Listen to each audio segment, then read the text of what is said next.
Hello everybody, this is Sonev. And this is Wave of Shadow. We are your Team Liquid casting golems coming at you only sort of live because I'm kind of sick today. What It's can I alright. do? It's okay. I mean, you're alive enough. Live enough to cast. I'm always live enough to cast. Anyway, we're getting Always. underway. Picks and bans already starting. This is the After Hours Gaming League preseason week 1. Yeah, and today for you guys, we have Team Curse. You have a couple big names over here. You got Curse Liquid and Curse Pluto against Team Epic, and I for one am excited to cast today because it's the beginning of season 3. Like, there's gonna be a lot of new stuff, and it's gonna be fun to cast. And we have to try to keep up with all the crazy changes. Personally, I think, what's the meta right now? 8 black cleavers and you win? Yeah, it's League of Cleavers right now. I think League of that's I Cleavers, think yeah. that's what it's called right now. So we are doing the bans and picks in the chat right now. So we have right off the bat Akali, Vayne, Pantheon, and Diana. What are you thinking about that, Wave? These are bands that we'd probably never see in season 2. These are very, high damage assassin champs, and season 2 was all about being really, really, tanky and winning through attrition a lot of the time, poke comp, stuff like that. And now that season 3 changes have gone through, it's all about huge amounts of magic penetration, huge amounts of armor penetration. You can just rip through anybody in about 2 seconds. So I'm actually not so surprised to see these champions banned. Yeah, not at all. And like as you said, it's about getting people dead quick. And as you can see in the bans, people don't want to face these assassins. They don't want to see Akali because she kills things fast. Vayne is just very very strong because of it's sort of the divine, right? That's Yeah. the 100% crit chance and a 100% attack speed for 4 seconds. That's ridiculous on Vayne. Pantheon is very strong now with Black Cleaver. Karthus, that's actually not one I expected. Yeah, I didn't expect that either. Lee Sin a common ban. Also Diana. I'm really like Diana is just so insanely strong right now. Like the season 3 changes did nothing to impair her power in any way. Yeah, and I mean she's just still gonna be so good, especially with another bursty mage type pick. It's just something people don't want to fight right now.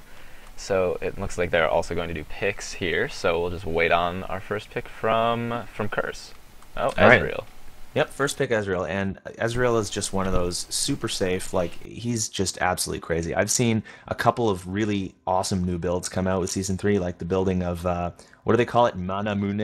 I don't want to be Is it I what? don't I don't know. That's like Miramana? Is that the other one? I well, don't. no, the one that it builds into. I don't want to be. I don't want to pronounce it incorrectly and have people yell at me later on. But No, it's Manamune. That's what I call it. that's what I call it too. I feel like it's apparently not right because I've heard rioters pronounce it differently. But anyway, so that item now builds into a different item called Muramana, and it apparently you toggle it on. It deals a like a percentage of your mana, I think, per attack. It adds to your Oh. attack damage, and it does crazy amounts of damage if you manage to stack it to full. So yeah, I could see Ezreal being nice there. And yeah, as you said, he's just very safe. You can't really go wrong with Ezreal. And we're gonna see a Nami this game. I have never seen Nami in a game yet, so I'm excited to cast her. And Corki, another just safe AD pick. Still very good with all these changes coming around, but he's just something you can rely on to be good. Yep, and Corki definitely a really good AD bottom pick against Ezreal. And I mean, to have your bottom lane completely already picked Nami and Corki, that really makes for now one of Nami's specialties. I was talking to you about this earlier. Is she's got an ability called Ebb and Flow, and what that ability does is it essentially makes it almost impossible to trade with a lane that has a Nami in it because it heals you and it damages the enemy team, so it Right. creates a further disparity in health in any trade that you try to engage in. Yeah, and have you seen Nami in game, or have you played her at all? I haven't played her, but I've seen her. And compared to say like Lulu or Taric or Zyra, right? Like those are the three I think best supports in my mind right now. What do you think about her? Like, how is her power level? She seems pretty similar in power. I mean, the difference is, I mean, her ebb and flow is essentially probably the skill that you're going to level up first for those trades. She's got that stun, but the stun is somewhat difficult to land. It's very slow moving. The AoE is kind of nice, but it's a little bit slow moving. Her E is good for trades as well.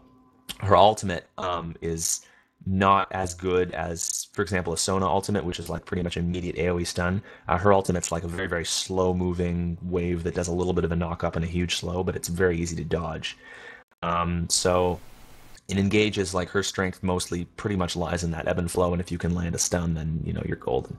Gotcha. And we see Taric and Maokai picked up for Curse. Two very, very strong picks. I haven't seen a lot of Maokai in the new jungle, so I'm really not sure how he fares in there. but Tarek is very good, just in general. And then picking up a Mumu and Xerath. What's that noise? What? I may have just had an inappropriate reaction. Oh my goodness, Xerath. I love Xerath. I'm hugely biased here. I'm not even going to pretend. Xerath is one of my favorite champions. He is hugely underrated in my opinion, and the thing about him is, now with all the crazy magic penetration changes... you can go through something like 200 MR or something ridiculous. Yeah, he's going to hurt so much on this team. I'm really, really excited to see him. And Amumu just overall a very, very strong pick. Yeah, so what we're seeing right now is we're going to see a lot of AoE coming out from Epic. We have Nami is, with her wave, and Ebb and Flow is going to hit a few people with that. And then Amumu is always good, and Xerath is just going to, lay down the siege and just tear people apart.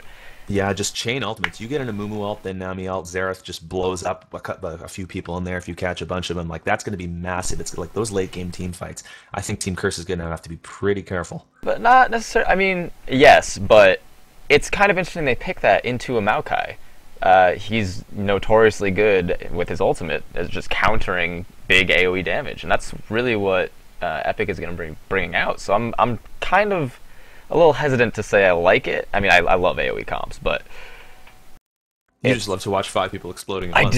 I do. It's the mage in me. It's just playing AP. I love seeing people explode. AP mids. Yeah, I wonder if there's ever any consideration in terms of casting, like the roles that casters tend to play. We both play AP mid. Yeah. I never really thought about that. Yeah, I don't know. That's probably just a coincidence, I'm going to assume. And we're just waiting on the next picks from Curse. I'm not quite sure how they're going to round out the rest of this team. I mean, they've got Tarek and Maokai are going to be, good defense for Ezreal. So they still need to pick up their mid and top, and they could really go anywhere with it. I wouldn't be surprised if we saw Darius top lane. Darius is very, very strong right now, as is Aurelia. Who else is good? Jace is still very good. I would love to see Pantheon. I freaking love Pantheon. Oh, they banned him. Oh, they did. You're right. Yep. They banned him. Another one of the really, really strong champions right now is Dare to Believe It, Teemo. Teemo. Yeah, we all love Teemo, don't we? I love Teemo. I hate playing against Teemo. That new item, that Leandri's Torment, I think it's called. Yeah. It's very basically good. It does 5% of your health every time someone deals magic damage. But if your movement is impaired, then that's doubled. So essentially, if you run over a mushroom with a Teemo who has Leandri's Torment, that's 10% of your health gone without even the mushroom damage. And there we go. There's the next couple picks, Yorick and Lux. Yorick, actually, I haven't really seen in the new patch at all. I've heard... Did they change Spirit Visage around at all? Because I've heard it's very good this patch. What did they do? Spirit Visage was buffed. The magic resistance on it is 50 now, as opposed to 30, I think it used to be. So I could definitely see that being... Because, I mean, I could see Yorick picking up a Spirit Visage just because he's just so annoying to deal with in lane with all his passive healing from his ghouls. So I could see Yorick picked just because it looks like they really want to revolve around this Ezreal pick. He's mobile and they want to protect him. He's still very strong. So I'm thinking that's where they're going with that. Yeah, they've got a really nice combination of sort of front line, get in your face with Yorick and Maokai, and then they've got the back line from like way back Ezreal and Lux. Lux has an extremely long range, and in my opinion, that's actually a very, very good counter to Xerath in that, Xerath has a really nice range. Like 2 things essentially counter Xerath really well. One is high mobility, and the other is range. And Lux doesn't have that high mobility, but she's got the range to definitely take on Xerath in lane, no problem. Right, Xerath's biggest strength is obviously his range, his siege form. If you can jump on him, it's really difficult for him to survive. But if you're one of those champions, say something like Victor, who doesn't really have a way to get to him to dish out the damage, it's really, really difficult sometimes. Yeah, but I mean, Victor's got that, he can laser. Once he's got enough farm to sort of clear a wave, he can laser with and just run around. Exactly. So. Yeah, I mean, I obviously bringing up Victor because I love Victor. Ah, yes. The mid lane bias. So we're waiting on their top. I'm not sure. I've never seen Yorick since the last week, whatever. I'm not sure what's really going to be a big counter to him, but it could be one of those just very strong top laners who does a lot of AoE damage. I mean, Darius could be a good pickup. Yep, I mean they do have the stuns necessary to sort of just lock people down. If I mean the way people build Darius these days, I mean despite the the Black Cleaver rule, Darius is still sort of built the same way. He has his base damage is so unbelievably high that he doesn't even need to build any damage at all. He just has to build a Warmogs. He can build a what's that? He can build like a Warden's Mail or whatever. He can build whatever he wants in terms of defense. And once he gets his ultimate up, that's 600, 700 true damage to you in your face. In your face. Yeah, and I mean, how exactly does Black Cleaver work now? Since it's every time you take an ability damage, it lowers your armor. It's any physical damage at all. So it's any auto physical, attacks. okay. Yeah, any physical damage at all. So auto attacks or ability damage lowers your armor by 7.5% up to a maximum of 30%. Yeah, that's a lot of armor. It's so good right now. It's ridiculous how good it is. Crazy right now. good. And I'm wondering if it's gonna get picked up in this game at all. I don't really see. There's not. I mean, it may be from Epic's top laner, but we're gonna have to wait to see. I think Black Cleaver is actually a very, very good pick on. Although I don't know if we'll see it this game. Corki. Yeah, that's kind of what I was thinking. I was about to say that just because he's got the armor shred from his E as well, so it's they're going for we want to get your armor and magic resist to just not matter at all. That's what Team Epic's going for. So still just waiting on that last top pick. I'm really interested to see who can go up against Yorick. Beat Boop. Oh, it's going to be Blitzcrank now. Yeah, except Chris already has all their picks. They can't pick Blitzcrank. One man. moment. We're just waiting on that. They're trying to figure it out. It's a high tension. I mean, this is a best of one, so I mean, you can't screw up. It's not. Yeah, there's a lot of actually. I was going to say another one of the popular top picks these days. Xin Zhao. Xin Zhao is very good right now. Yeah, my Chinese was never very good.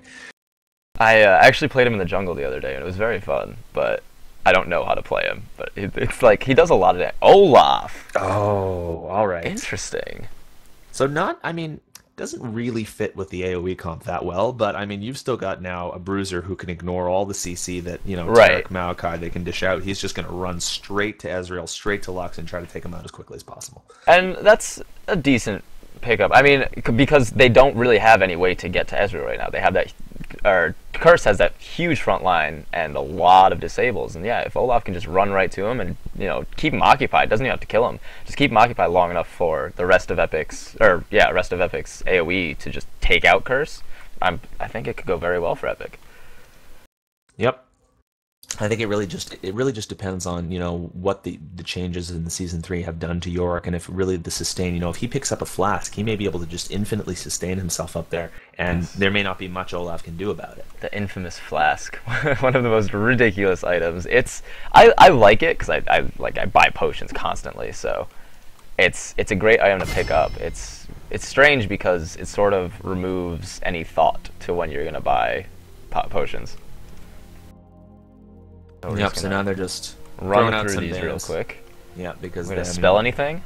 I don't know. Let's find out. CR. Oh yeah. Cry. See how it's gone. Curse. Who's it gonna be? He's gonna be Sona. All right. Man, Epic's no fun. Oh, they don't have a nice three-letter abbreviation for their names now. All right. So Nami, I'm really excited to see Nami, just because I haven't seen her yet. And these, all right. What are you thinking? Just based off the picks, where do you think this is gonna go? Based off the picks, I don't know. It's tough because really, positioning is going to be so key this game. With a Xerath in the game, it's all about positioning. If you can somehow position him over a jungle wall or something in a fight where he's not even remotely close to the fight, which is possible with a character like him, it's just. Again, I really think this is a really tough one to call for me. Yeah, I think it's going to be pretty even, just for team comp wise. Liquid is picking up a teleport. I like doing that on Lux. It's just he's going to have a lot of map presence with that. I mean, Xerath is not very mobile aside from the speed boost from his W. He stays in lane a lot. I mean, he can roam and siege from river a couple times, but with teleport on Lux, he's going to be able to get in, dish out a lot of damage, and just not really care about it. Well, for that reason, I personally like picking up teleport on Xerath because, I mean, he's got his huge range. Generally, you don't want to be in range of somebody to use Ignite. Right. Yeah, it does add to his burst a little bit, but I find that teleport on Xerath is that much more scary. You can teleport somewhere. It doesn't have to be let's say you want to pull off a bottom lane teleport gang. You don't even have to teleport into the lane to do it. You could teleport into the top brush or something and then just go nuts from the river. Like it's honestly, I do think that hit teleport on him makes a little bit more sense than ignite if your positioning is proper. I'm personally partial to exhaust just because I don't like when people jump on top of me, and it's difficult for him to get away. But we're seeing cleanse from both the AD carries. I mean, that's still very good. I think it's funny that despite all of the summoner changes, that we still see flash from everyone. It's just so good, and I don't know if that's ever going to change. Like I don't know if they can really do anything to balance the summoners enough that like people won't want to get flash. You know what? At one point, I was of the opinion that a lot of people shared that Flash is inherently broken. Everybody picks it every game. It's but at this point, it's become a part of the game, and yeah, I think that thinking about it now, I don't know that I'd have it any other way. Oh, I don't dislike it. There's so many good plays that come from Flash, and I think it should stay in the game, obviously. But it's really strange when someone doesn't have Flash and you're expecting them to Flash and they just don't. They can't like. Just because it is that like integral part of the game now. Yeah, I'm almost disappointed we don't see a barrier from either of the AD carries. I mean, I think cleanse is probably the right pick, considering the stuns that both Taric and Nami can dish out. But I mean, barrier is pretty strong these days, so I'm kind of interested to see whether we're going to start seeing that perform a bigger role. Well, they did nerf it, from Season 2. I haven't seen it yet, so I'm not sure how strong it actually is. But I mean, especially with these team comps, cleanse on both sides is definitely what they want. Yep, so the game just about to start. We're going to have that 3-minute delay going in, and then we're going to get right into it. Curse versus Epic. I'm wondering if we're going to see an invade. I think we may see one from Curse. They have a decent level 1 team with Taric stun, Lux binding, Yorick slow. They have a good, they can catch someone and kill them real quick. It doesn't look... I don't think Epic's level 1 is very good. No, and especially since they have that Amumu jungle. I mean, right. You almost, you see Amumu, you're like, okay, he's not going to be in such a happy position without his blue buff, so let's go in on him. I'm going to expect at least, an Explorer Ward from Nami to hopefully scout out Curse invade and then just protect the blue maybe. I don't think that Epic can, do anything, go elsewhere and counter invade. Unless they, just know that Curse isn't going to be there. But let's talk about those starting items for a little bit. So there's two new I wanted items. to. Yeah, there's 2 new items that have been added that you can get straight from Masteries, and that is, you just mentioned the Explorer's Ward, and what's the other one? The Biscuit. I love the Biscuit. The Biscuit. I get I run 9021 on my AP mids now, and I have a Biscuit, and I love it. It doesn't do a lot, but having it is so nice. Yeah, you know what's funny? I mean, I've seen a lot of people get these Explorer Wards, but people, if you're not getting into a level 1 team fight, I often just see it sitting in the inventory because people don't want to use it. A 1-minute ward as compared to, a 3-minute ward. It just sort of sits in the inventory for a while. Do you find the Explorer Ward is really that useful? I think it can be. It's situational, obviously, but it's good for scouting out. I mean, hence the name Explorer's Ward. But you have to know where to put it. You have to know where to put it, have a general idea of what your team wants to do with it. It's not going to be something that's as strong in solo queue just because of its nature. But I mean, it's definitely, vision is always good. If you're gonna spec for it, get the masteries for it, you might as well use it. Yeah, that definitely makes sense. So looking up the lane matchups for a second. So we're seeing Taric Ezreal versus Corki Nami. What do you think's gonna happen there? I don't know. I don't know what Nami does, so we're gonna find out. But Taric Ezreal is just so strong of a lane in general. Taric is an incredibly strong support right now. I don't know how synergistic Corki Nami is going to be. I can see it being interesting with, as you said before, the very strong 2v2 dueling potential of Nami. But I really just don't know. Well, the interesting thing, I mean, I actually think Nami might be a decent counter to Taric in that she's got a heal, to sort of counter his minimal sustain. And he gives his laner extra armor, but Nami has that buff that gives her, like, it's her E, I forget the name of it, because it's only been a week, but she essentially puts a buff on whoever she wants, and it gives that person magic damage for 3 auto attacks. Oh, interesting. I like that. So yeah, no, they even picked it before Taric was picked, so it's a good amount of foresight. They knew what was going on. No, it's a good pickup. I like that. It's a good good counter to Taric, as you said. And we're going to... Yeah, we're just getting into the game right now. Apparently, we had stream chat. We had a request from stream chat that we look at the runes and talk about it, but I think it might be a little bit late for that. Oh, sorry about that. Yeah, I didn't realize we should have done that while they were doing it in chat. And let's see. Oh, one thing I wanted to mention. I'm loving the new movement speed change. They put, as if, you know, if our viewers don't know, they took 15 movement speed off of boots and put them on all champions. So it sort of evens out the whole, you know, boots start. It doesn't make it the end all be all of starting items. And it's all, I'm looking forward to seeing how people start with their items now. It opens up a whole new avenue of experimentation. Yep, definitely. It's no longer absolutely essential that you pick up boots first on a jungler, because you're going to be if you don't gank with boots, then you're going to be, so far behind the, movement speed of everyone else. It's no longer that much of an issue. And my computer is struggling right now. Oh, there we go. Okay.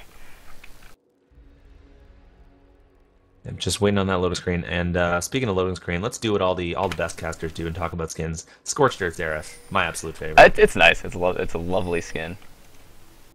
Now, hold on. My XSplit isn't opening up right now. Can you tell me if the overlay is all set? I don't know the stream mode. Yeah, it's fine. Everything's fine. Cool. We're in game. Sounds good. Alright, so look at the starting items. We've got, I love, supports now start with so many items, it's so cool. And yet we do have Curse, they're moving to invade on the blue. Oh my goodness, red team's got to be really, really, really careful here. Like Team Epic, I mean, they've got that ward down, which is really, really nice. After Chaos putting down that ward, and that's actually really going to help them out. And, they may just realize that, oh, look at that, we're going to see that Q from Zareth. He finds them all in the brush, does a little bit of damage, that's nice. So now might just have to back off just a little bit. And now they're just gonna run around. They haven't. Was that an Explorer's Ward? Yeah, it was the one that Nami put down. So they were able to see. Oh, they're moving around. Oh, they did catch Nami moving, and Curse is just gonna walk right into the blue bush or the blue area. We'll see what happens that first Taric stun. Who's he going to try to hit? He tried to hit Psych out with it, but it doesn't do enough damage. Curse Pluto shooting out a few of those Mystic shots and a little bit of damage going down. Curse and Epic just throwing out spells at each other, but not a whole lot happening. There's another ward going down at the blue. A whole bunch of wards happening, and I'm wondering if Curse is actually going to try and do this, or if they're going to back off. I'm not sure. It looks like they want to hang around. I think Epic thinks that they're gone. So, oh, and Curse did lay down a ward, so they're going to be able to see when Epic is doing the blue buff. They're going to run right in and try and counter that. Oh, this is a very, very sneaky and a very good play from Curse. This is very dangerous for Epic. They really don't think this is coming right now. They're going to have to back out really quick. Yeah, it's coming. We're going to see some aggression right here. And oh, the bubble caught on Liquid, but Nuis coming in and doesn't care, grabs the blue buff. Yep, and so there's the blue buff stolen from Imzakid. Now, Imzakid's going to be a little bit behind in that jungle, so he's going to have to just try and farm up and catch up now. Yeah, and it's awful losing a blue buff as a Mumu. It's so depressing. It slows down your jungle so much, And the way this machete works, is it all damage increased by 10, or is it auto attack damage? It's all damage actually. Oh, increased by 10%. Oh. Yeah. So spell right. damage included. If you haven't done this already, switch the lanes around so that they're matched up. I did. I remember. So you're head yeah. And right now, nothing happening right now. I mean, top lane's going to be pretty farmy for now, I think. And we're going to see a little bit of aggression bottom, just because Tanpu and, what's his name? Cursebell, Pluto. They got level 2 earlier, so they're going to be able to be a little more aggressive. Up in top lane, Apocalypse is just, oh my goodness, he's just being chunked down by Yorick, but Yorick's blasted through a lot of his mana already, and he doesn't have that pot. Oh, listen, mid-lane, we're going to see the gank going down on one-man army. There's the sapling going down. One-man army is going to try and get out. Imzakid going to try and come and defend, and one-man army being chunked to about a third of his health, almost going down, but it's not quite enough. Curse Liquid actually also very, very low in lane. Yeah, I was wanted to shout out and say, "Oh my God, mid lane!" But you caught it in time. And Liquid has to be a little careful. I mean, I think Liquid did flash. No, Liquid didn't flash actually. I kind of expected it to. And Zareth one-man armies Ignite is down now, so Liquid doesn't really have to worry about it as much. And he's going to get the blue buff. He's going to get this early blue buff. That's going to be awesome for Lux. Yeah, one-man army's going to be in a lot of trouble now. Check top lane. Is really trouble. Top lane, look at that. Ataraxe almost being destroyed by Apocalypse despite being behind early on in lane. I'm really surprised that none of these two laners, they both opted to start off with the boots and pots pick. None of them really opting to start with any mana, and I think that might be a little bit of a problem in Ataraxe's build. I think if he had a little bit of mana sustain, if he had picked up a flask, he'd be able to harass a lot more and not worry about running out of mana and just harass Olaf way down. Yeah, he could have gone something like the flask into Fairy Start and get an early Philistone, or just get a little more mana that way. It's a nice way, and it's a nice start. It's so much sustain, and you will keep getting those potion ticks or potion refills from the flask when you go back. So it's a good investment to get. I'm kind of surprised they started boots. Yeah, and speaking of starts, looking at bottom lane, Pluto actually opted to start with a Doran's Blade, and that's something you never saw ever in Season 2. Everyone was starting boots constantly, and like you very rarely saw that. Like, I mean, you start off with a really great attack damage advantage, but you know, without those boots, you were really behind in movement speed trades. Yeah, well, again, you don't need the movement. It's not the end-all be-all, as I said before, just because it doesn't matter. You're only 15, or you've got that extra 15 move speed now. So the boots don't make that much of a difference. And top lane, Apocalypse taking a little bit of harassment. He's got to be careful. He's a little low from not going back yet. Yep, and Ataraxe now is going to try to bring back his lead. He grabbed a Sapphire Crystal, and now he's just going to try to use that extra mana pool to harass Olaf down, get him out of lane, and maybe catch up with the CS. Yeah, and Olaf is going to have to go back. And I'm wondering where he's going to be going with that mana crystal. That may be turned into a tier. Is he going to be getting the mana immune? That's what I think. Ah, all right. Okay, I like that, especially with the mirror mana. Is that what it's called? Mm-hmm. Okay, so yeah, I like it. I really want to see Spirit Visage. I don't want to be made a liar by him. Farming mid lane, one-man army just trying to stand way back from Cursed Liquid and farming just from using his long-range Qs. But now he's going to have to go back because that blue buff harass has really forced him to, you know, just hang back and pick up a couple Doran's rings. He's going to come back to lane a little bit stronger now. Yeah, Edric Chaos being pretty aggressive, just poking down, you know, using his spells to make sure that Pluto doesn't, you know, stay too cheeky, doesn't get too comfortable. And Ataraxe really is struggling now in lane.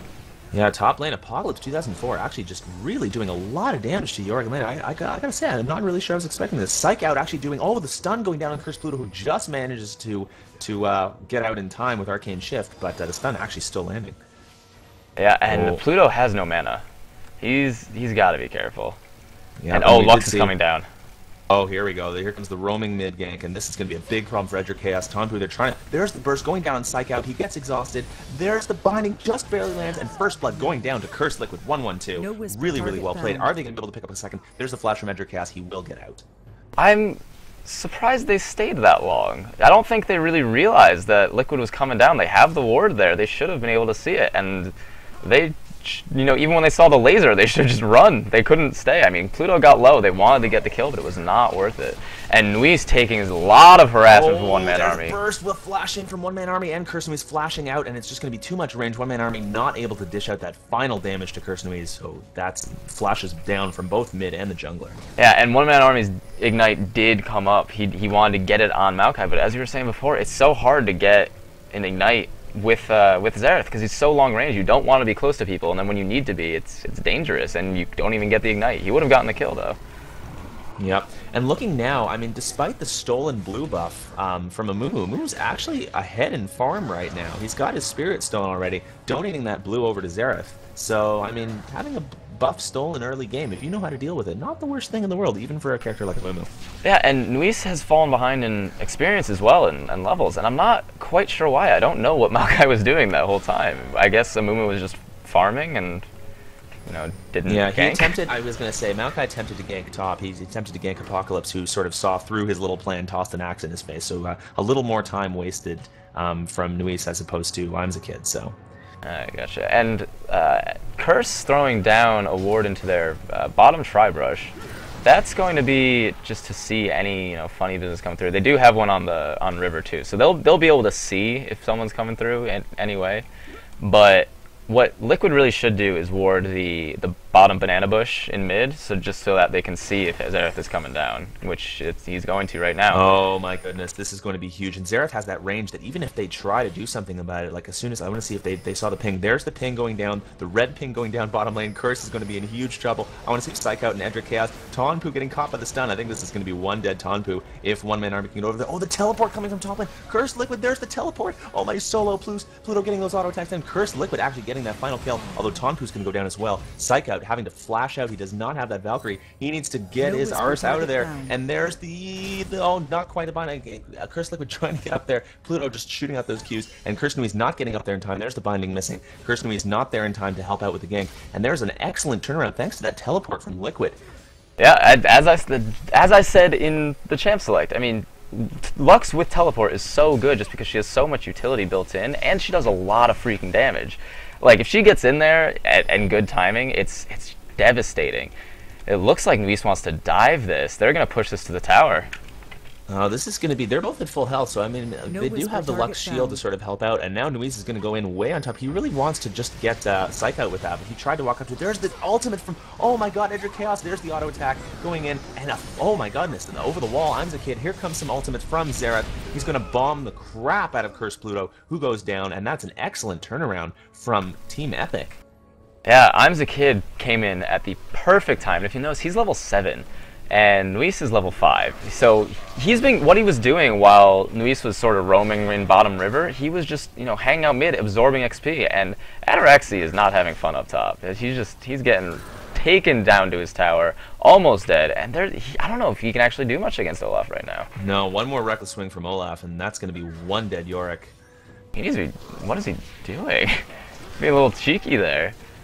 Yeah, he's just trying to farm as best he can and to stay in lane. He really doesn't want to be pushed out. He needs that experience. He needs that farm. And I mean, a Yorick late game without any farm or experience is essentially just an alt bot, which may not be a bad thing depending on how well the bottom lane does. Right, and that's kind of what rides on Yorick. Yorick is good regardless kind of how he does in lane. He's just his kit is good because of if he has a good AD carry, it doesn't matter. He's just gonna ult him and then be a tanky guy in the front line.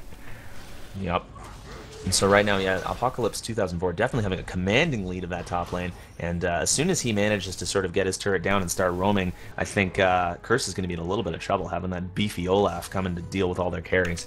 Yeah, but Liquid 112 just being a huge nuisance mid lane and punishing any farm attempts from one-man army at all. Like, Xerath can't get close. It's awful. He's just got constant blue buffs. Yep. The range really, really helping. Like I was saying, I mean, they didn't opt. The Diana was banned. They didn't have a champion picked who can sort of jump on Xerath, so they opted for that range instead to counter Xerath's range, and it's really working out amazingly so far. Some amazing, what do they think it's called, Final Spark now as opposed to Finalis Funkeln, but I love that those name. Those ultimates coming down from Lux really, really strong. And I don't know if you noticed, Lux picking up yet another blue buff. Xerath needs one. One-man army needs a freaking blue buff. Well, he had one, and then he lost it, so he's going to have to wait for his next one. Now we're going to see, look at this mid and jungle roaming down from Curse. They're going to try and make something happen. I think they sort of know that Imzakid's coming down. He sort of walked past that ward they put in the jungle. They know that Imzakid's going to come down, so they see that it's going to be a 3v4 bottom lane. They really are waiting for Imzakid to come down and gank so they can turn it around on him. Yeah, and Liquid is going to sneak right through. Yeah, one-man army still, he doesn't have any idea that any of this is going on. He's still just sort of trying to farm and catch up in mid. They're going to see Liquid if they push this lane up. Yep. They're going to see, actually, they want to go for the gank. They don't know Liquid's there. Oh, the binding missing from Liquid and the stun going down. There's the ultimate on Edric Chaos, and the ultimate missing from Ezreal as well. Edric Chaos is probably going to survive this, actually. The heal landing, and now the ultimate going down. Tonpu actually does fall. Imzakid going to try to get out. The binding just barely missing Imzakid, and I'm actually really shocked that Epic managed to pull that one out. Beautifully turning around a 3v4 into their favor, picking up a kill. That was... there was just no focus. They couldn't get Edric Chaos down. Yeah, that's essentially what it was. Edric Chaos managed to escape, and everyone else was already, too far away. Imzakid managed to blow all of his, his abilities to get rid of Tonpu, and that's all he needed to do, and then he got out. Yeah, and like Nuis just isn't strong enough right now. He just can't do a lot in lane, and he wasn't very useful in that fight. He doesn't have his ultimate yet. He just picked up his ultimate as I'm saying that. So I don't know they need to just relax and let Maokai, pick up the pace, catch up in the farm race, and just get there so that they can counter this huge AoE team comp that Epic has. Yeah, essentially the problem, what I think is, in terms of the junglers, is that Maokai's early ganking are stronger, like much stronger than Amumu's early ganks, but as soon as Amumu hits 6, like those ganks are going to escalate massively in favor.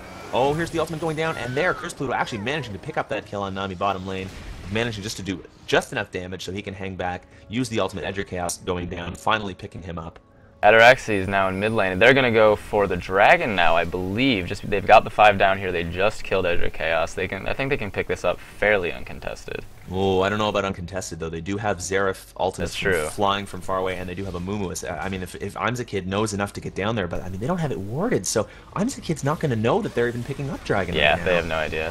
It's a free dragon for her. I mean, that's unfortunate when you lose your support without wards, and can't do much about it, but I was going to say, if Xerath did come down, he had to be careful of Liquid, because Liquid can full burst him and probably kill him at this point.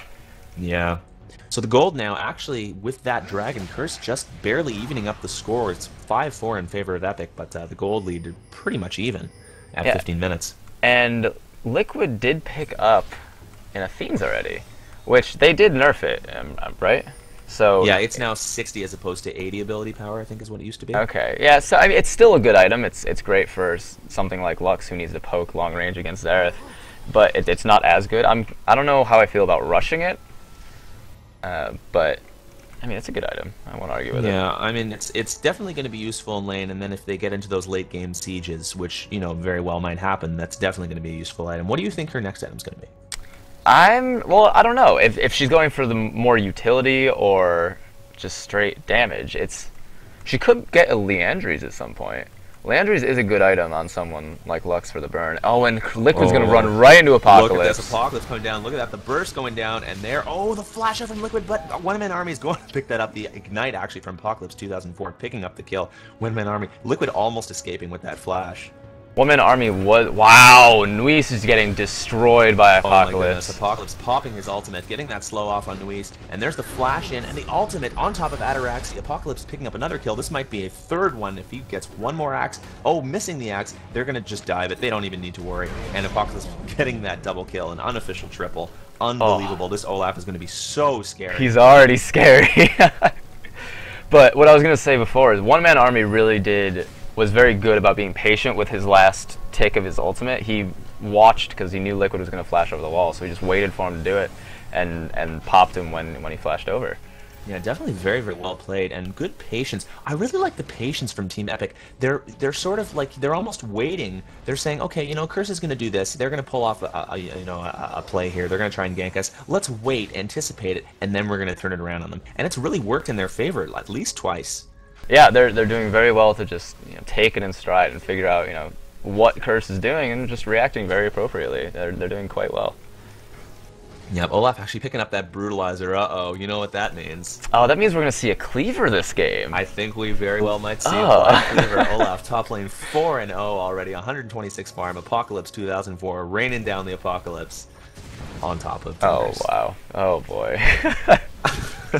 Come on, it wouldn't be a casting Golems casting. I know, it wouldn't be you if you didn't make stupid puns. Bad puns. And look how low One Man Army is. He's getting destroyed by Liquid's burst. And he just needs to be careful about getting caught. And oh, this is gonna be one dead Ataraxi. He's done. He is absolutely done. There's no look at how much health. He can dive this turret all day. Nuis is gonna try and come around. Oh, this might be a double kill for Apocalypse. I don't think Liquid's so. gonna try and help. No, just kidding. Yes, it is. I think he could do it. Do it! He could take be a man, Apocalypse! Do it. Oh, just missing. Oh my goodness, Apocalypse. Did he have his ultimate? I was gonna say, if he had his ultimate, he definitely could have taken on Liquid. For sure. Yeah, Ignored the binding, run right to him, that would have been it. I would have loved to see that. But this is dangerous for Kid, yeah. Although Liquid is pretty squishy, and Kid is going to do a decent amount of damage. Despite not having, the damage items, Mumu still has a good base damage kit, so Liquid does need to be careful just trying to 1v1 the Amumu. Yeah.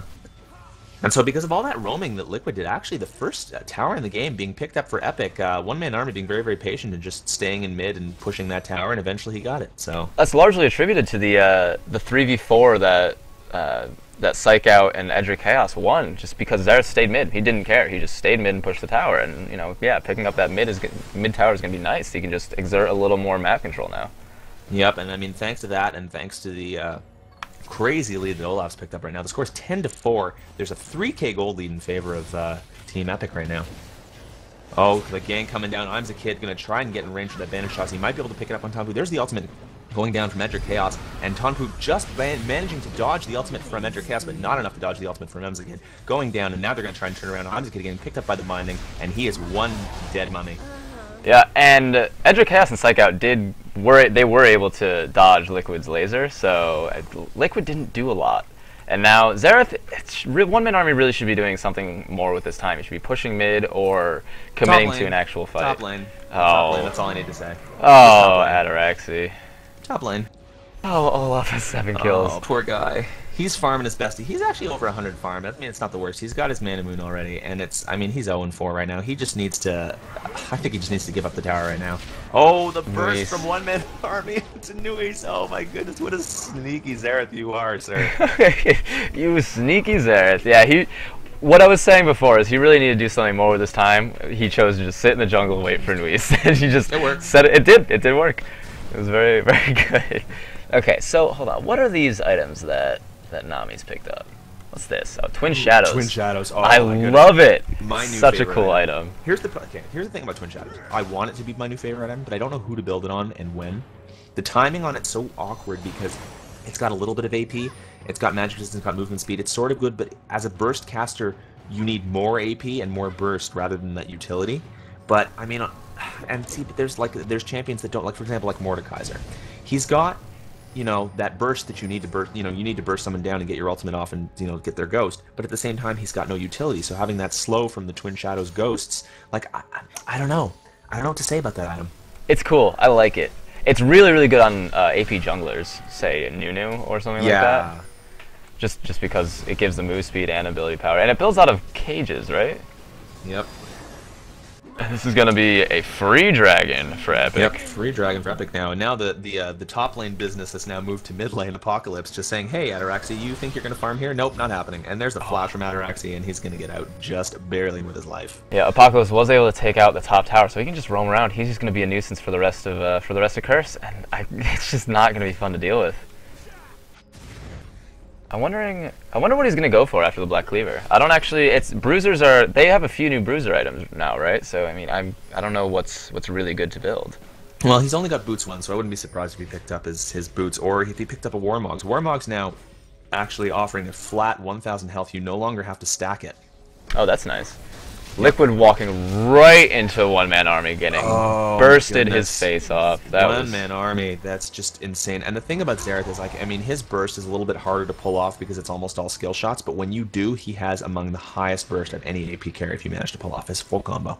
Yeah, and he's already got his death cap, so he's just going to be doing so much damage, and he doesn't have Sork boots yet, so he's gonna get some more penetration. But the way the penetration works now is just he can do so much more damage, just because it's now percentage is applied before flat, right? Yes. Okay, yeah. So the larger amount essentially taken off first, and then the flat applied. So saying you have 40% magic penetration off of 100, you lose that 40, you're down to 60, and then you have an extra 20. Then that enemy opponent is down to 40 magic resist, and that's not very much at all. That is almost negligible. But I mean, what did he pick up? He picked up. Oh, he's actually going for the Ionian boots, one-man army. So he's looking to just spam his skills way more. Now looking as though Curse wants to sort of group the middle. There's the ultimate going down. Just going to try and deal some damage with it. Oh, that stun landing on Ataraxy. Imzakid trying to get in the slow. They know Ataraxy's dead. Imzakid doesn't even want to waste his ultimate. He wanted to get in there on Pluto and on top of Nuis, but instead they just opted to get that fifth kill on top of Ataraxy. Yeah, Ataraxy's struggling right now. And Pluto taking I forget what the E is called from Mage Chains. Yeah. Oh yes. Taking the Mage Chains to the face. And Apocalypse just running through the jungle now. He's so... Oh, he got a Shirelia's. And Boots of Swiftness. Yeah, Boots of Swiftness. And I was going to say, you know what? Once upon a time, we might have made fun of this. But Boots of Swiftness now, a semi-viable item. I don't know about an Olaf. I mean, the thing about Boots of Swiftness now, they actually reduce the duration of slows. Or Yeah. the effect of slows. It's the effect of Effect, slows. It reduces the effect of slows on you. So basically reduces slow on you. But Olaf already has sort of a CC ignoring ability, so... He just wants to run fast, man. That's all he wants. Pretty much. I mean, I can't blame him. I love running fast. But he's just going to go and run so fast and get right onto Pluto. And Pluto needs to be really careful about it. Yeah, Curse is in big trouble right now because they've essentially got the frontline Olaf, who's nearly impossible to deal with on his own, but they've also got that amazing backline Xerath damage, and I don't... Like, what is Curse going to be able to do to come back from this? Ataraxia needs to get tankier. He needs to get some items. Just be able to... They need their front line. They need to have their front line and try not to fight in huge clumps because Epic really does have a very good AoE comp. So if Curse can pick someone up and like just grab someone before a fight starts, it'll be a little easier. But they're still in a little rough spot right now. Yeah, they need to perform a pick. I'm not sure if they knew that I'm the Kid was there. I guess they do now because that thing's going down. I'm the Kid going to try and come around. He wants to pull off a really nice ultimate. Apocalypse going to come in. They see him there. They're going to try and poke him away a little bit. And now the mid lane standoff begins. Yeah, this is a very dangerous time for Curse right now, just because it's 5v5 early on, and Epic really is a decent amount ahead. If I'm the Kid lands an ultimate on 3 or 4 people minimum, it's going to be devastating. Yeah, one-man army just backing off to base. It looks like he might want to pick up an item here. He's going back. He picked up the blasting one. There's an ultimate going down. They're going to clear the wave. It looks like they might want to take this tower. A huge chunk going down on Edric and one-man army, and they might have to back off this tower. Actually, that was a really good poke from Cursed Liquid. I don't think they can right now. That like Apocalypse is pretty much full health. They don't want to deal with that Olaf right now. But they're doing the right thing. They're keeping them here for now. They're keeping Epic here. And Liquid's sitting on the ward. Just no idea. They'd see him. And are they gonna go for the blue? Oh, there's the blue up. The blue's not up. Oh, it is.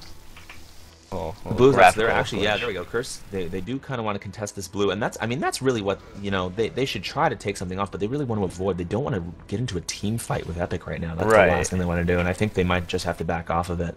They may look to steal it. I'm not sure. The Epic may not even start it because they don't want to risk. Oh, the bandage is trying to get in on Cursed Pluto, but it's not going to be enough. I'm just hitting a minion instead of Cursed Pluto, just barely banned. They didn't want to waste the ult because the rest of his team is not nearby. Apocalypse now.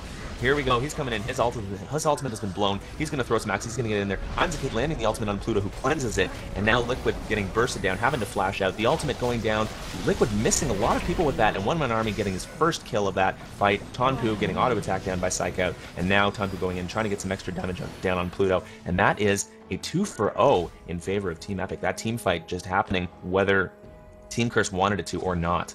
Yeah, I was going to say, I thought Epic may have been overextending a little bit. They were chasing that pretty hard, but I don't think Liquid hit anybody with his ult. And no, nobody. It's an unfortunate ultimate there. So, I think Apocalypse, essentially Apocalypse almost sort of got caught near the river there and then realized, oh, wait a minute, I'm an Olaf. Yeah. I have an ultimate. I have over, almost 3,000 health. I have over 3,000 health. Oh my goodness, he's got 3,300 health. I'm just going to run in and beast their entire team. That's what I'm going to do. He's just so strong, right? He just doesn't care. He's an Olaf who does not care right now. And Liquid is opting to go for the death cap, it looks like, or maybe an hourglass. But he's going for the more AP build. He needs to get that burst down because he does have that long range, and it's all AOE. So if he can actually land a laser, then it'll be strong. It'll be a good chunk of damage out on Epic. And if he had landed that last one, it would have been a whole different team fight. Yeah, I think it would have been. I mean, I think in the end it might have been, oh my goodness, Cursed Pluto not realizing that it's right there, but it's going to be a 3v1, so I'm the Kid trying to initiate, but actually getting chunked quite a fair amount and coming out ahead on that exchange, Cursed Pluto. So now, oh, the burst coming in, one-man army, going to try and land that Mage Chain stun. There's the stun going down, Pluto going to absolutely explode. There's the Q and the combo. Cursed is going to go down to Apocalypse, and I'm the Kid essentially just baiting out the teams, thinking, oh, well, here's the stun. Oh, it's just me, I'm a lonely Amumu. Oh, no, wait a minute, my whole team's right here. One-man army doing very well with Xerath landing those stuns. He just was able to pick off Pluto so quickly. He's got so much AP. As it looks like he's going for a Rylai's.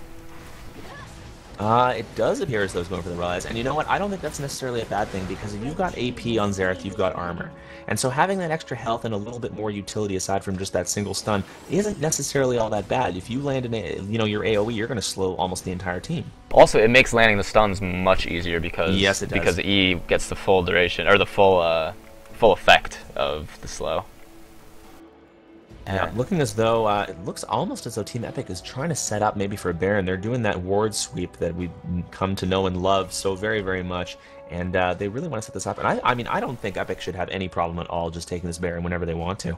They do have to be a little bit careful with it, just because with Ezreal and Lux, they can do quite a bit of damage from further away. So they don't. Oh, can you imagine a perfectly timed Ezreal Lux ult to steal the Baron? Can we see that, Curse? Can you show us that? Hey, Curse, you want to do that for us? Yeah, come on, just a little bit of a favor. No, I mean, no pressure or anything. Oh boy, oh boy, Apocalypse picking up the Randuin's Omen already. Oh my goodness, I'm so scared of that Olaf right now. He's just so much to deal with right now. And list of things I want to see in this game. So a double ult Baron steal. I want to see an Olaf 1v5. Right? That's what I want to see. Just get a little checklist for this game. Make it happen. So Nami's Oracle is almost up. Well, yeah, it's almost 3/4 duration now. I know, it's strange. It makes these Baron sweeps a little more interesting, I think, because you have to actually think about how you're going to clear it out, how long you can actually. You can't just stay there the entire time because you got a little bit of a grace period. 5 minutes is not not the shortest amount of time. Although I mean, if you're talking in terms of CLG EU terms, then 5 minutes is not very much at all. Right, and so you can't have these huge sustained battles, and Curse is pushing right for the tower. Wow, they got that very quickly. But Apocalypse running in. There's the Shirelli as an Apocalypse. Here he goes, the 1v5. He's going to ignore that binding. And the counter Shirelli is from Tonpu. They're going to try and chase someone out. Tonpu, it might get stunned. There's the stun. Tonpu might be able to be picked up by one-man army. And Apocalypse going to pick off the leads. He is legendary right now. He's 8-0-3. And Curse Pluto getting bursted down. One-man army, actually, there he is. He's considerably tanky right now. There's Tonpu going down one-man army. The ultimate, again, missing from Liquid. He did not hit anybody that time. Edric Chaos doing a lot of damage. Oh my goodness. Oh my goodness.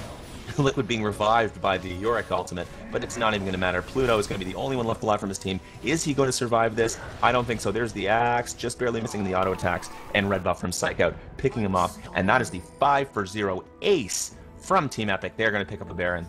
That was a huge team fight. Oh my goodness. Okay, despite the fact that Epic has a wonderful AoE team, and Curse was able to spread them out really, really well, which was one thing they did, quite well, and what they should do against this team. Epic is just so far ahead right now, and they just don't care. They can literally just pick people off in little packs, and it doesn't matter. Yeah, I think that may have been, that one could have been chalked up to a little bit of a, that frustration over, Curse not being able to pick up any objectives. So they just said, well, you know what, mid-turret's low, let's just pick it up to hell with the consequences. And, well, I mean, there were consequences. Yeah, it didn't really work out. Liquid going for the teleport flash. In on top lane, getting that ultimate off on one-man army, and there's the shutdown. Liquid, wow, just picking up that turnaround, 500 gold for the shutdown. Really well played. I don't think one-man army expected that at all. I certainly didn't. I mean, I saw the teleport, but I don't think he really expected to be full-out dove by Lux. I mean, that's not a champion you really think of as someone who can just ignore a tower. Yeah, and these are both champions that, sort of in a 1v1 duel, they both have to sort of get their skill shots off. So, but you can't, the problem with that is you can't shoot skill shots and dodge skill shots at the same time. So, one-man army ought to just sort of sit there and eat the Lux damage, but it proved to be the wrong decision. Well, one-man army had no mana. If he did, it would have been a completely different story. He would have stunned Lux. He had a Baron buff. He had a little bit of mana regen. He just has to wait a few seconds for it. Yeah, there wasn't time to wait for seconds. And Curse actually going to push it on this mid tower a little bit. Yeah, they want to get that tower down. They're thinking, okay, 5v4, but I don't know. I almost think that Epic might be able to 4v5 them at this point. You mean Apocalypse? Apocalypse in 1v5. Okay, Apocalypse in 1v5. There's the Shirelius. Here we go. Come on. The Shirelius was blown. Do something. Do something, Apocalypse. Okay, here comes Onyx Kid. He's going to ult 4 members of the enemy team. Really good positioning from Curse Pluto, who's getting those auto attacks off. Onyx Kid going down. Now Psycho going to try to get the damage. The exhaust going down on Apocalypse. Actually, that damage reduction actually working out a lot in their favor. Pluto being doubled through the Yorick ultimate, getting a lot of auto attack damage. And oh, there comes the Xerath ult, just exploding Ataraxian, almost killing Tonpu. And now that one-man army's back in the fight, it looks as though Team Curse is going to have to back way off. Yeah, you have to remember that when Tonbu! wow. Oh, that Q just barely surviving. Oh my goodness. You have to remember that when Curse fights, All they right, so actually now have we're an extra seeing- member. What was that? You have to remember that when Curse fights, they actually have an extra member. Just because Yeah. of Yorick's ult. And even though Yorick hasn't been doing that well, it's still there. He's got a frozen heart. He's building his tanky items. He's getting a Negatron now, and he just wants to be able to be in the fight long enough to make an impact. Yep. Now score 25-7. Team Epic with a huge commanding lead of 11,000, and now they're finally beginning to take those objectives, and we might see an inhibitor go down. No, they're opting to play safe. Pluto, actually, they're Edric Chaos having to bust the Shirelias. Tonpu going to opt to chase, and Edric Chaos might go down if they can catch him. There we go. There's a catch. That is exactly what they needed. Oh no, one-man army got there in time. Oh. Wow, that Xerath burst is just so huge. Pluto was there, and then he was gone. He just ceased to exist. Meanwhile, Apocalypse just pushing top lane. Doesn't even care. He doesn't want to fight. He's just gonna go kill some towers by himself. Oh my goodness, one-man army, and you know what? Like, I know this isn't, CLG playing or TSM or M5 or anything, but like, I almost hope that people are watching this and they say, well, man, look at this. Apocalypse is now he's pulling a 1v3 bottom lane right now. Yeah, he's pulling a 1v3 in the base right now. Right, that was amazing. next to towers. That was close enough. Apocalypse, kudos to you for almost giving us that 1v5. Oh, Araxi and Cursed Liquid getting that kill on top of Psych Out. And now Apocalypse might have to get out of there. Oh, never mind. The Xerath ult is up again. I just see explosions coming from the sky, and I know, okay, one-man army's around again. Apocalypse opting not to leave. He's, getting bursted down pretty low. There's one-man army. Oh my goodness. I kept thinking that fight was going to end, and it just didn't. Never ending. Xerath, I love. I hope that people watching this pick up Xerath and say, oh, maybe Xerath isn't so bad after all. Yeah, and I'm as a kid in one-man army, just stealing away that blue buff. Don't want to let Lux get it. She had enough this game. She had plenty of blue buffs this game. One-man army wants some. Yeah, still, I'm honestly surprised that, look, the gold lead is just absolutely massive. 13,000 gold, 29-9 is the score, an absolute routing in favor of Epic, but not really many objectives. Yeah, they're just playing around with their food almost right now. They need to go for the dragon now. They should have when they had Baron. They should have pushed down bot tower. Get bottom tower and inhibitor pretty much for free. I think they could just as a team push a tower and ignore Curse right now. Yeah, I think it's really coming down to one-man army. If somehow, through some miracle of the game somewhere, Curse manages to sort of pick off one-man army, he makes a big mistake, then, Curse Pluto does a lot of damage, and you can see that's who one-man army is targeting every time, because he knows Curse Pluto is going to be, dishing out a lot of that auto-attack damage. He has got more farm, actually, right now than the opposing AD carry. So if he's allowed to auto-attack for free, it's entirely possible Team Epic could lose a fight. Well, if you think about it, we were discussing the huge front line for Curse. Yes. One-man army doesn't care about a front line. He can literally go over it and ignore pretty much anyone as long as Epic keeps the bruisers from Curse off of him. He can just shoot over onto Pluto, which he has been doing every single fight. Yep, and they're looking to push mid right now. I wonder if we're going to see, I wonder if we're going to see a base rank, but Epic instead saying, alright, well, I can see you guys are pushing our turrets, fine. And we're going to come up there and ace you. That was definitely a good call from Curse. They have plenty of time. They may even get this tower as well. This is a huge push. They actually might be able to pick up an inhibitor off of this. Is this worth the ace? I wonder. It's 37 minutes of the game. The death timers are going to be pretty long. They need to try and escape with as many of their members as they can. There's the ultimate in from I'm a Kid. They have not picked up the inhibitor yet. They're going to try and take it down before they get in. Curse Pluto actually picking it up. There we go. And now one-man army is going to try and pick them off one by one. Everybody picking up their own kills. Ataraxi going down. Pluto's the last one. There, his ghost is his last one up. And actually, Curse Liquid managing to escape that entire fight. So unscathed. Yeah, he escaped with full health, actually. So now the question is he going to be able to defend 1v5? And they managed to pick up an inhibitor, which is pretty huge, but now the 5v1 push. Is it enough time for Epic to make something happen? Pluto did quite well to kite the entire team of Epic just around long enough to get that inhibitor. And it may... See, this is the thing. Epic has been playing around just getting kills, but they haven't been doing objectives, and they may pay for it. That inhibitor down is huge for Curse. It's a lot of map presence straight down the middle. And there's an ultimate. Ooh, Chaos almost going down. Psych Out taking a little bit of damage too. And wow, Curse really just trying to get as close as he can without actually getting really too far up close to the enemy team, but not able to pick anyone off, Yeah, despite and his massive range. that inhibitor was really, really good, but as you said, was it worth the ace? And nah, not really, because Epic also got an inhibitor in return, so... Well, I don't know, because I would argue it's much easier for Epic to have picked up an inhibitor at this point already. Oh, certainly. So, I don't know, it might have been, oh, the teleport in from Curse Liquid. Are we going to see one-man army get picked off? We actually very well might. The burst from one-man army is almost going to be an uphill. Wow! Whoa. And Baron just came back up. That was huge for Curse. I can't believe that just happened. Oh my god, that is massive, massive for Curse. They're going to be able to pick up a Baron immediately. They've got to kill it fast, though, before Apocalypse and Instakid gets over there. Instakid a man. to get over the wall. Good kid. Are we going to see this? There's the... Oh, the steal! The Baron steal! Oh! Oh my goodness, Apocalypse now going to 2v5 the enemy team. He's going to try and take down as many people as he can, despite being exhausted. Apocalypse actually being damaged quite a bit by those 2 Plutos, and it's going to be too much for him. Even him, he does go down. I'm a kid now being auto-attacked down, and I mean, despite the Baron steal, oh, Curse, no, Psych Out doing too much damage. Wow. Kiting really, really well. Those were some huge plays. Triple kill for Psych Out, 29. Unbelievable plays from both teams.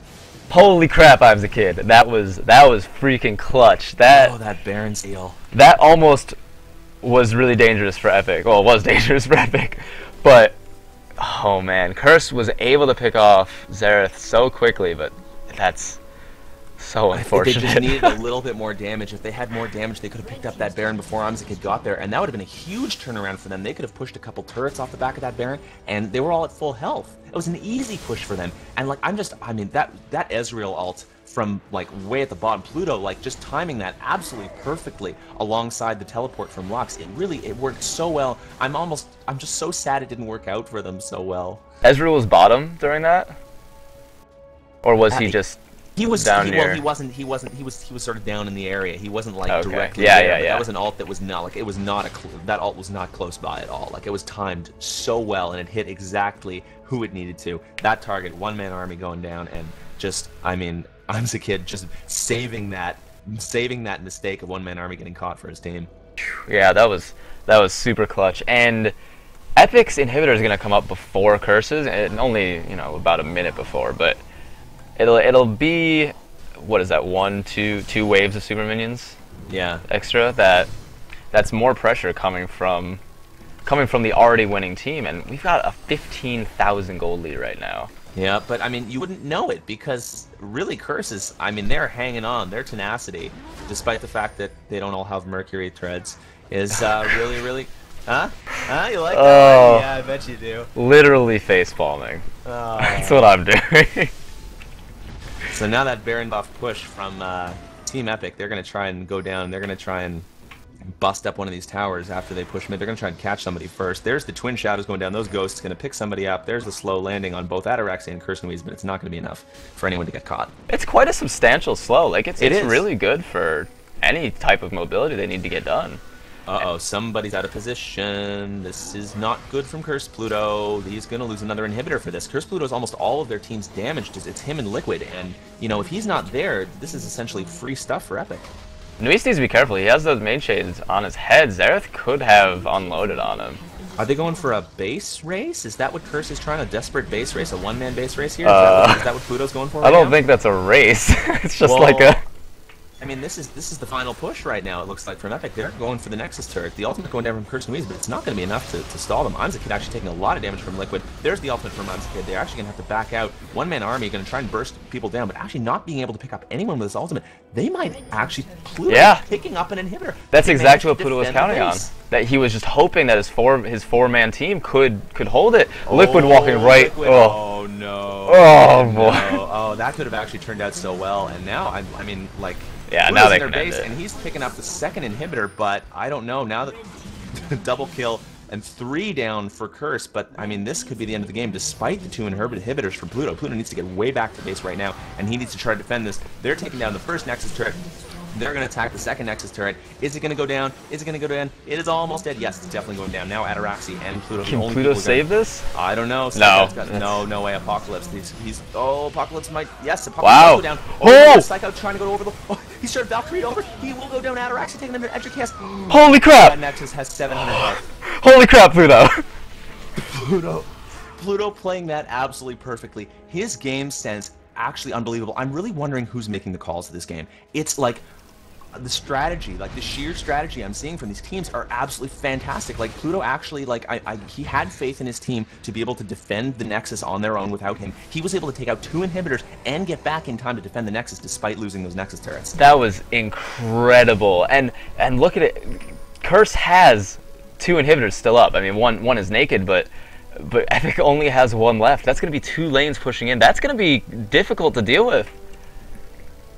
My jaw, my mouth is open right now. My mind just doesn't know what's happening. This game, I can't even believe. Like, I mean, this is essentially what it's coming down to now. Is Epic let Pluto get too huge. They screwed around too long, and now they're paying for it. He has the same amount. He has a little less money than Psycho, but he's just pretty much outplaying everyone so well. There's finally the runic bulwark going down for Maokai, giving his team that much-needed extra magic resist and health regen and armor. And I mean, I was kind of surprised we didn't see one of those earlier on, like the item choices. I mean, very, very similar to Season 2, actually. Very few of the new items being seen. I mean, yeah, we've got a Twin Shadows. We've actually got a static Shiv from Corki. I'm not so sure that's such a good item for him. I'm not really sure. Oh, moving and attacking. Interesting. I didn't actually know what that did. So yeah, it builds up. It's a little like the old Ionic Spark, but it builds up charges by moving and attacking, and so it does a little bit of that, that same Ionic Spark AOE, which isn't all that much, to be honest. And I mean, it doesn't really it offers him, this basic stats on it are attack speed, crit, and movement speed. But Corki, I mean, I think he makes a lot more use out of raw damage than anything. Yeah, I'm not actually sure. But all right, so look at this now. Despite having a 14,000 gold lead, Epic is kind of stuck. They have to deal with these waves that are pushing in. I mean, one-man army has to hold bottom, and right now Apocalypse and Imza Kid are pushing out mid, but they can't just leave because the bottom inhibitor is gonna let those minions walk right in. Yeah, this is allowing, I mean, essentially Curse to pick up the farm they so desperately require. Pluto, I mean, has got his full build already. He's got his GA, he's got all the items he needs, and essentially it's really going to come down to Liquid finishing off his build, and, Maokai and Yorick tanking up. Yeah, and oh well, okay, here comes Epic right down. Apocalypse popping the Shurelya, going for a huge engage, but not actually hitting anyone. They're just going to get this inhibitor. No, they're going to pick up that inhibitor, but they're going to have to be, again, very, very careful. Now, Liquid is going to port back. They're going to try and defend this. This might be the final fight here. That Nexus is bare. Now, I mean, is Epic going to go for just, auto-attack the Nexus strategy? No, they're going to go for that. Ultimate going down. Cursed Liquid, actually, his positioning is very, very good. Ataraxi going down, one-man army getting that damage down. And now, Cursed Liquid trying to get in there. Pluto getting that damage done. But one-man army picking off 2 people now. Imza Kid going down, Pluto's first victim. And now he's going to try to auto-attack his way to victory. Triple kill now from one-man army. The positioning just so good from one-man army. And Pluto, I don't think it's going to be enough. He's going to have to essentially 1v4 the entire enemy team right now. And it looks as though this might just be game. I don't think Pluto can do it this time. No, not this time. Oh, 3 GAs going at once. 3 GAs going down all at the same time. That is the Nexus, and Team Epic taking the game, and what an epic game it was. That was freaking awesome. Oh my goodness. Woo! So that is week 1 AHGL After Hours Gaming League. I mean, if the rest of the season is going to be like that, was just the preseason, ladies and gentlemen. Like, it's week 1. Week 1 of the preseason. If that's how the rest of the season is going to go, you all had better pay attention to AHGL. All right, so I have to ask, who is MVP? Oh, well, I mean, for Curse, I'm gonna have to say Pluto. Like Pluto's, again, I don't know who made the call, but that play when he backdoored and then took out those players on his own. I mean, Liquid did really, really well, like with his teleport, huge plays, but Pluto, that ultimate, like taking out one-man army from like way down in the, just unbelievable. What about from Epic? Apocalypse. There's no argument there. I mean, one-man army was really, really good, but Apocalypse just so heartily dominated his lane the entire game, and like just brought that into the mid game and helped Epic just steamroll everything. Yeah, just an amazing game to watch. I hope everybody enjoyed watching it as much as we really enjoyed casting it. Yeah, and oh man, I can't wait for next week now or Yeah, the next one. I'm really excited. Can it be next week already? I know, right? I just all right. HGL admins, give us another game. Go, go, Go, go, go now. go. All right, so I think that's going to be it for us for the night. Hope everybody really enjoyed watching this. And again, stay tuned for the next, I don't know, I guess there might be a little bit more of the preseason. We're not really sure how the schedule works just yet. But as soon as we know, we will let you know to pay attention to us here. The VOD will be up. HGL, I believe, is going to have a YouTube channel. If you missed this game, or if someone you know missed this game, tell your friends. The VOD will be up. We'll give you guys, like whoever's paying attention, we'll have it up in our stream somewhere, so you guys can watch it on AHGL's YouTube channel. And so for now, I think that's going to be it for us. So I am Wave of Shadow. And I am Sonav, and thank you everyone for